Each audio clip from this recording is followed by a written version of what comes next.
على سيد المرسلين وعلى آله وصحبه أجمعين. أوصيكم ونفسي بتقوى الله، اتقوا الله لعلكم تفلحون. اللهم أعنا على ذكرك وشكرك وحسن عبادتك. Hadirin jemaah masjid Taqwa yang saya muliakan, syukur kepada Allah Subhanahu wa Ta'ala, kita kembali ditemukan oleh Allah pada malam-malam yang mulia di bulan yang memperkirakan orang beriman, bulan yang segala ibadah yang dianjurkan itu menjadi hal yang sangat menyenangkan hati hamba-hamba yang menunjukkan perjumpaan dengan Allah Subhanahu wa Ta'ala.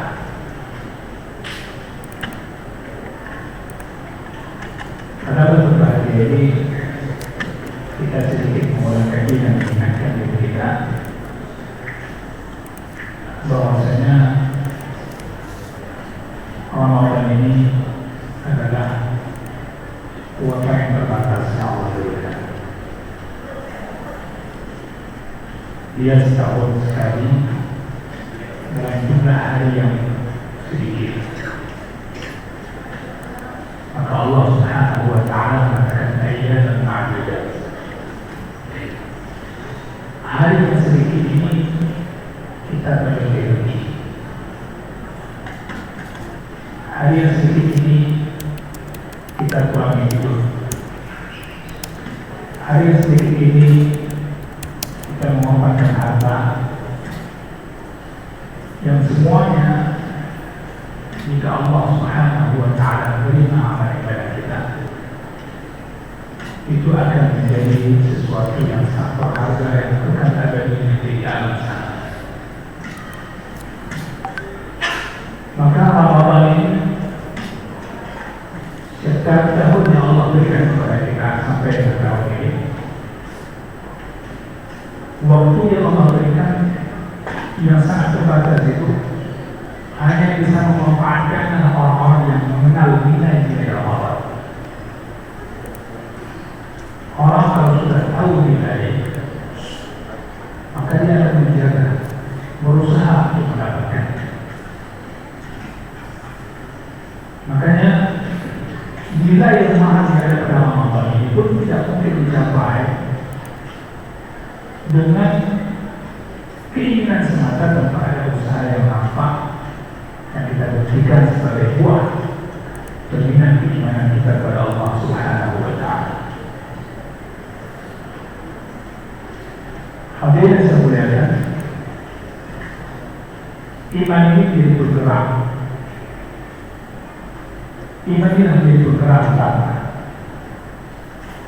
Maka Ramadan ini dengan segala ibadah dalamnya tidak mungkin bisa dijalankan dengan baik tanpa kita melihat kondisi keimanan, tanpa memperbaiki keadaan iman kita. Allah Subhanahu wa Ta'ala tak memanggil orang kafir dalam Ramadan ini. Allah Subhanahu wa Ta'ala tak memanggil orang munafik. Padahal ketika ayat ini turun, munafik itu ada bersama Nabi Sallallahu Alaihi Wasallam. Bahkan munafik dulu sholatnya di masjid Nabi, imamnya Nabi, makmumnya itu kiri kanannya ahli surga. Para sahabat radhiyallahu ta'ala, tapi panggilan tidak tertuju pada mereka. Kenapa? Seruan Allah Subhanahu wa Ta'ala seperti ini tidak menggembirakan mereka, namun hanya menggembirakan hati-hati orang beriman saja. Maka sebagaimana hadis riwayat Imam Ahmad dan An-Nasa'i, Rasulullah Shallallahu Alaihi Wasallam ketika Ramadan datang, tidak mengatakan ajal Ramadan,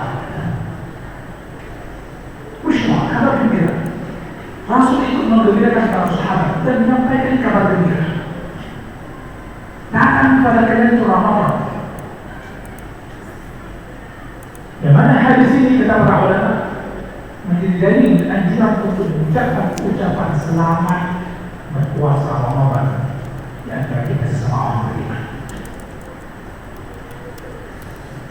Cuma sebenarnya, maka beberapa hal yang perlu disampaikan di waktu yang singkat ini.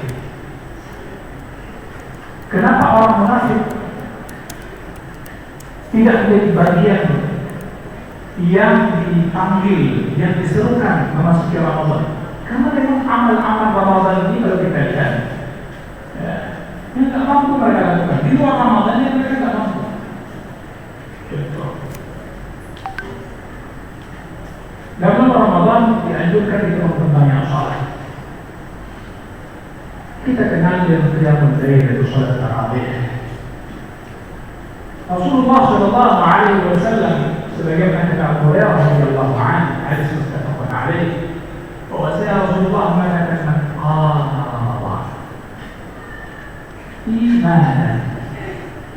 Barang siapa yang melakukan qiyam Ramadan, tapi itu iman, berdasarkan keimanan. Sedangkan orang munafik itu sendiri kata Allah, wa idza qamu ila shalah qamu kusala. Berat mereka, seperti memberatkan. Kemudian kita perhatikan lainnya, misalnya Al-Quran. Jibril datang kepada Rasulullah sallallahu alaihi wasallam, itu melakukan ulangan. Rasulullah sallallahu alaihi wasallam membacakan Al-Quran, Jibril alaihi salam mendengarnya. Bahkan ketika Rasulullah sallallahu alaihi wasallam di Ramadan terakhir beliau sampai 2 kali itu khataman kata para ulama. Jadi dalil bahwasanya sebuah anjuran bagi kita kaum muslimin yang pernah melewati Ramadan itu tanpa kata Al-Quran minimal sekali. Sehingga seandainya setelah sekali khatam kita ingin tadabbur ayatnya, ingin kita merajaah amalannya, silahkan.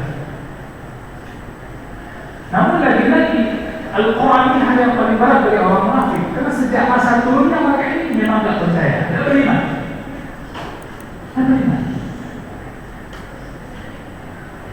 Dan Al-Quran merupakan zikir yang paling utama, afdal zikir. Dan Allah Subhanahu wa taala menunjukkan sifat orang-orang munafik ini, wa la yadhkuruna Allah illa qalila.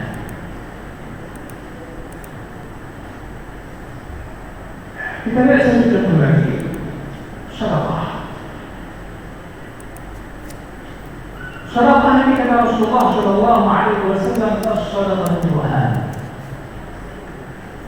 Sedekah ini bukti nyata keimanan seseorang. Karena sedekah ini bisa terlihat bukti nyata keimanan seseorang, dan ini tidak ada pada orang munafik. Al-Quran menyebutkan orang munafik ini jangankan bersedekah, orang bersedekah yang mereka komentar. الذين يؤمنون بالطوعين والذين بالصدقات والذين لا يؤمنون بالله فهم يسخرون منهم سخر الله منهم ولهم عذاب. Ada sahabat Nabi yang bersedekah dengan kemampuan mereka yang sedikit. Dalam pandangan mereka ini, mereka lihat, Allah tak butuh sedekah. Kemudian ada sahabat Nabi sallallahu alaihi wasallam Abdurrahman bin Auf bisa bersedekah dengan harta yang banyak. Mereka juga komentar. Baik, berkumpul dengan dua.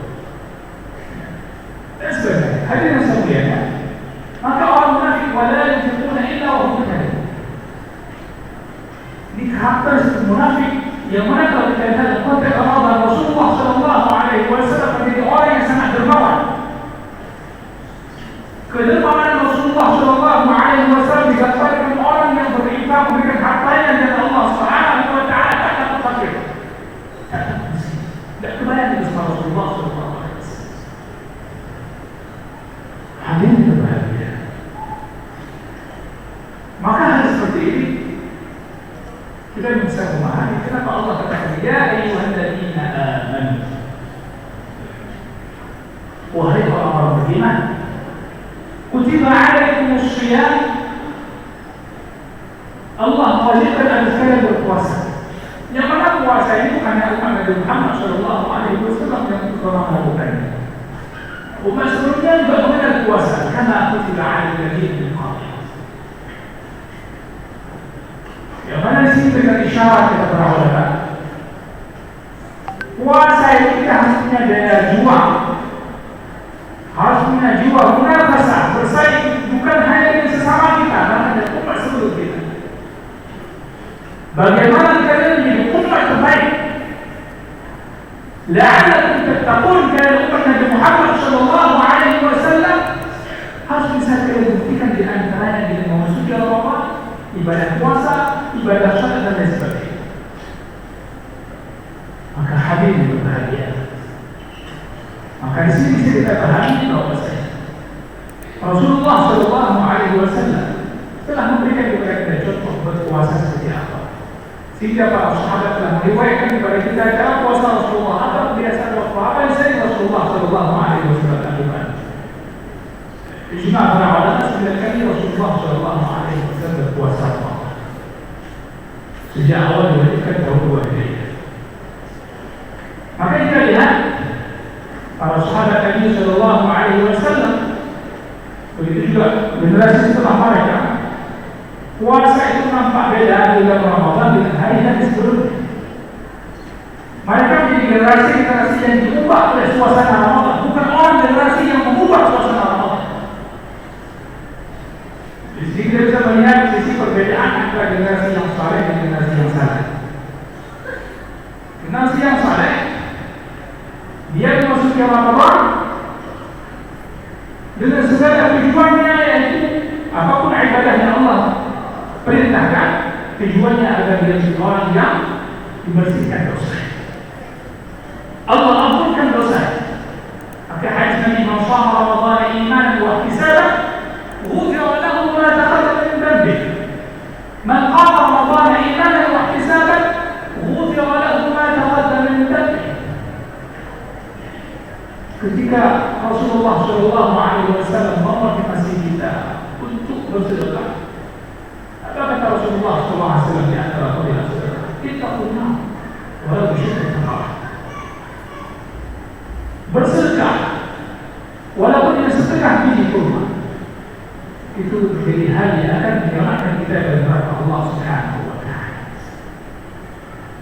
Hadirin sekalian, berbicara neraka dan berbicara sesuatu yang berbahaya. Maka berbicara syurga dan berbicara keselamatan dan selama-lamanya. Orang mukmin itu setiap Ramadan dia akan fokus bagaimana Allah Subhanahu wa Ta'ala bisa membebaskan dia dari neraka.